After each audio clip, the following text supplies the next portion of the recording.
दोस्तों नमस्कार, मैं हूं राजकुमार सिंह। आज बात करेंगे संविधान निर्माता डॉक्टर भीमराव अंबेडकर को लेकर कांग्रेस और बीजेपी के बीच संसद से सड़क तक छिड़े राजनीतिक संग्राम की। विषय गंभीर है, इसलिए वीडियो थोड़ा लंबा हो गया है। थोड़ा पेशेंस रखेंगे तो शायद आप विवाद को भी समझ पाएंगे और उसके पीछे छिपे राजनीतिक मंसूबों को। याद कर पाना मुश्किल है कि विचारधाराएं कब सत्ता केंद्रित राजनीति की धारा में गड्ढमड या गुम हो गई। पिछले कुछ दशकों से हम जो राजनीतिक रस्साकसी देख रहे हैं वह सत्ता केंद्रित है, इसलिए वोट बैंक तक सिमटी है। संसद के शीतकालीन सत्र में संविधान पर चर्चा के दौरान केंद्रीय गृह मंत्री अमित शाह के भाषण के एक अंश को लेकर संसद से सड़क तक राजनीतिक संग्राम के मूल में भी वोट बैंक की यही लड़ाई है। संसद सत्र की समाप्ति से एक दिन पहले तो इसके चलते बीजेपी और कांग्रेस सांसदों में कथित धक्का मुक्की की अशोभनीय स्थिति भी आ गई, पर उस पर शर्मिंदा होने के बजाय सभी वोट बैंक युद्ध में खुद को ही अंबेडकर का सच्चा अनुयायी बताकर मुद्दे को धार देने में जुटे हैं। 17 दिसंबर को राज्यसभा में संविधान पर चर्चा के दौरान केंद्रीय गृह मंत्री अमित शाह के लंबे भाषण के जिस छोटे से हिस्से को वायरल किया गया वह सुनने पर किसी को भी अखरेगा, पर ऐसा शरारतपूर्ण खेल हमारी राजनीति में पहली बार तो नहीं हुआ। विरोधियों के विरुद्ध ऐसे छद्म हथियार गढ़ने में कोई भी किसी से पीछे नहीं। संभावित राजनीतिक नुकसान से बचने के लिए उसी दिन शाम को बीजेपी मुख्यालय जाकर खुद अमित शाह ने प्रेस कॉन्फ्रेंस में सफाई देते हुए फिर बताया कि कब कब और कैसे कैसे कांग्रेस ने डॉक्टर भीमराव अंबेडकर का अपमान किया। प्रधानमंत्री नरेंद्र मोदी ने भी सोशल मीडिया प्लेटफॉर्म एक्स पर अमित शाह का बचाव करते हुए अंबेडकर के मुद्दे पर कांग्रेस को ही कटघरे में खड़ा किया। 82 साल के मल्लिकार्जुन खड़गे के रूप में एक दलित नेता को अपना राष्ट्रीय अध्यक्ष बनाने वाली कांग्रेस के लिए यह विवाद बिन मांगे ही मुराद पूरी हो जाने जैसा है। इसी साल 18वीं लोकसभा के चुनाव में अंबेडकर किस तरह गेम चेंजर मुद्दा बन गए वह ज्यादा पुरानी बात नहीं। भाजपा के कुछ अति उत्साही नेताओं ने लोकसभा चुनाव के लिए 400 पार का नारा दे दिया। कुछ बड़ बोलों ने और आगे बढ़कर कह दिया कि संविधान बदलने के 400 सीटें चाहिए। बस फिर क्या था, कांग्रेस समेत 2 दर्जन दलों के विपक्षी गठबंधन इंडिया को ऐसा चुनावी मुद्दा मिल गया जो उसका सबसे बड़ा और कारगर हथियार साबित हुआ। विपक्ष ने प्रचार किया कि अगर भाजपा की 400 सीटें आ गईं तो वह बाबा साहेब अम्बेडकर द्वारा बनाया गया संविधान बदल देगी और संविधान प्रदत्त आरक्षण भी छीन लेगी। राहुल गांधी समेत कई कांग्रेस नेता तो हाथ में संविधान की पुस्तिका लेकर अपना चुनावी भाषण शुरू करते थे। भाजपा की ज्यादा चुनाव प्रचार क्षमता विपक्ष के इस प्रचार की काट में ही खर्च हुई। इस कवायद में भाजपा मंगलसूत्र भैंस छीन लेने जैसे हास्यास्पद मुद्दे भी उछाल गई। पिछली बार अकेले दम 303 सीटें जीतने वाली बीजेपी इस बार जब 240 पर सिमट गई तो उसके कई नेताओं ने स्वीकार भी किया कि 400 पार के नारे और विपक्ष के जवाबी प्रचार ने नुकसान पहुंचाया। नुकसान तो कई राज्यों में हुआ, पर सबसे ज्यादा यह मुद्दा भारी पड़ा देश के 2 बड़े राज्यों 80 लोकसभा सीटों वाले उत्तर प्रदेश और 48 लोकसभा सीटों वाले महाराष्ट्र में। दोनों ही राज्यों में दलित मतदाता न सिर्फ अच्छी संख्या में हैं बल्कि मुखर भी माने जाते हैं। दोनों ही राज्यों में बीजेपी या उसकी अगुवाई वाले गठबंधन की सरकार होते हुए भी विपक्ष के प्रचार की काट कारगर साबित नहीं हुई और वहां से लोकसभा सीटें घटकर पिछली बार के मुकाबले आधी रह गई। वह तो बीजेपी ने दूरदर्शिता दिखाते हुए एहतियाती तौर पर अपने 2 पुराने दोस्तों चंद्रबाबू नायडू और नीतीश कुमार को फिर साथ लिया, वरना नरेंद्र मोदी लगातार तीसरी बार प्रधानमंत्री बनकर सत्ता की हैट्रिक में जवाहरलाल नेहरू की बराबरी नहीं कर पाते। बेशक लोकसभा चुनाव के बाद हुए विधानसभा चुनाव और उपचुनावों में संविधान और आरक्षण का मुद्दा कारगर नजर नहीं आया। खासकर डॉक्टर अंबेडकर की जन्मभूमि महाराष्ट्र में तो बीजेपी की अगुवाई वाली महायुति की प्रचंड जीत ने कमाल कर दिया। आखिर चंद महीने में ऐसा क्या हो गया? मोटे तौर पर दो कारण नजर आते हैं। एक, ये चुनाव देश की सरकार के लिए नहीं थे जो संविधान बदल सकती है या आरक्षण समाप्त कर सकती है। दो, इन चुनावों में खुद विपक्ष ने संविधान और आरक्षण के मुद्दों पर उतना जोर नहीं दिया। नतीजतन स्थानीय मुद्दों और समीकरणों के सहारे बीजेपी चुनाव वैतरणी पार कर गई। लेकिन इससे देश भर में लगभग 16% दलित वोट बैंक का चुनावी महत्व कम नहीं हो जाता। उत्तर प्रदेश, महाराष्ट्र, बिहार, पंजाब और हरियाणा समेत कई राज्यों में तो एक मुश्त न सही इसके बड़े हिस्से के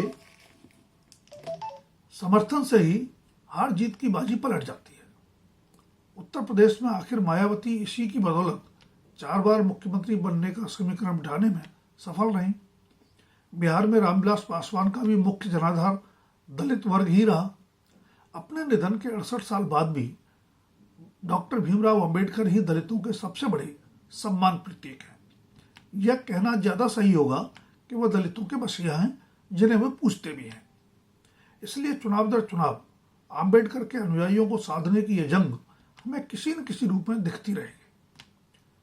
बेशक अल्पसंख्यकों के साथ दलित वर्ग भी कांग्रेस का परंपरागत वोट बैंक रहा।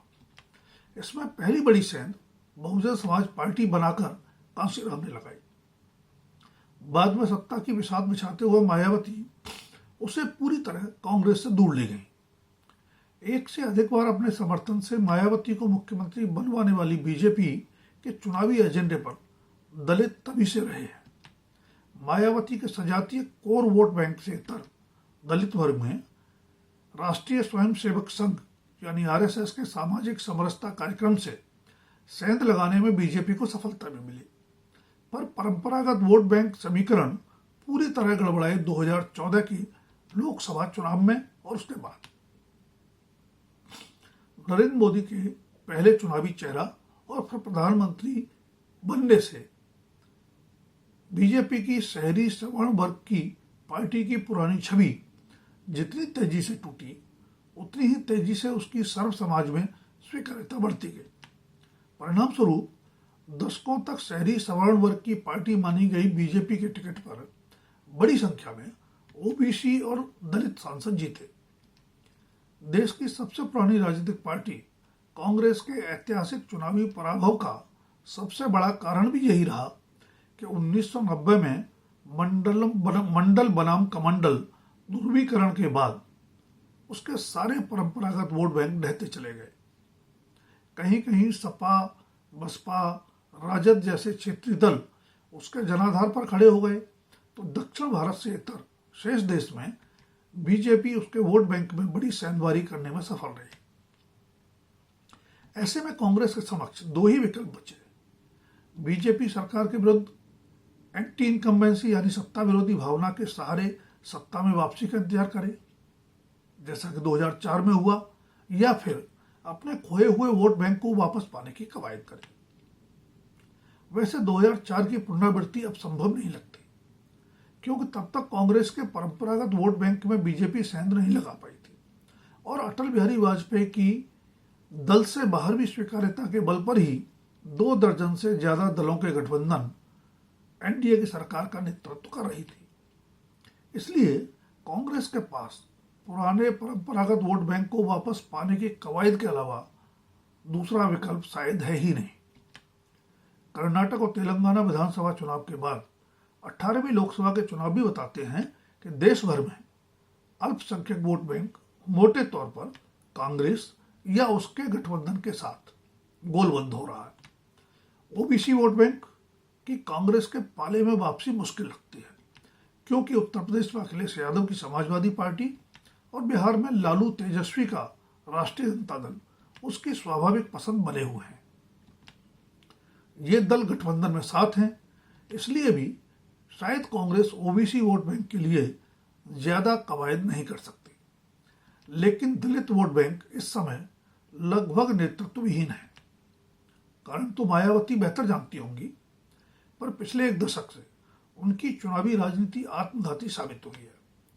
नतीजतन बीएसपी भविष्य के संकट से जूझ रही है, तो चंद्रशेखर रावण सरीखे नए प्रतिद्वंदी उत्तर प्रदेश में खड़े हो रहे हैं। उत्तर प्रदेश से बाहर वैसे भी मायावती की राजनीति जीतने के बजाय जोड़ तोड़ के खेल तक ज्यादा सीमित रही। इसलिए कटु सत्य यही है कि यह अंबेडकर के विचार की नहीं, दलित वोट बैंक की लड़ाई है जो जारी रहेगी। जहां तक अंबेडकर के सम्मान और अपमान की बात है, इतिहास बड़ा निर्मम होता है। इतिहास में सब दर्ज है। अंबेडकर के महात्मा गांधी, जवाहरलाल नेहरू और कांग्रेस से खट्टे मीठे राजनीतिक रिश्ते रहे, पर गांधी जी के आग्रह पर ही वह संविधान सभा के सदस्य भी बनाए गए। जब कानून मंत्री के रूप में अंबेडकर हिंदू कोड बिल लाना चाहते थे, तब कांग्रेस के कट्टर हिंदूवादी नेताओं ने विरोध किया, जिसकी परिणति डॉक्टर अंबेडकर के अंतरिम नेहरू सरकार से इस्तीफे के रूप में हुई। चुनावी हार जीत और तत्कालीन घटनाक्रम को राजनीतिक दांवपेच की नजर से देखें तो अपमान या सम्मान जैसा कुछ नहीं था। हाँ, अंबेडकर को भारत रत्न देने में विलंब कांग्रेस को कटघरे में खड़ा करता है। यह भूल विश्वनाथ प्रताप सिंह की राष्ट्रीय मोर्चा सरकार ने 1990 में सुधारी। दलितों के मान, सम्मान और समानता के लिए डॉक्टर भीमराव अंबेडकर के विचार और संघर्ष की बात करें तो उसे अपनी विरासत ईमानदारी से न तो कांग्रेस ने बनाया और न ही भाजपा ने। दोस्तों, अगर वीडियो पसंद आए तो लाइक, शेयर और सब्सक्राइब करें। कमेंट्स बॉक्स में आपकी राय का भी रहेगा इंतजार। धन्यवाद। अभी के लिए इतना ही। जल्द फिर मिलेंगे किसी नए विषय के साथ।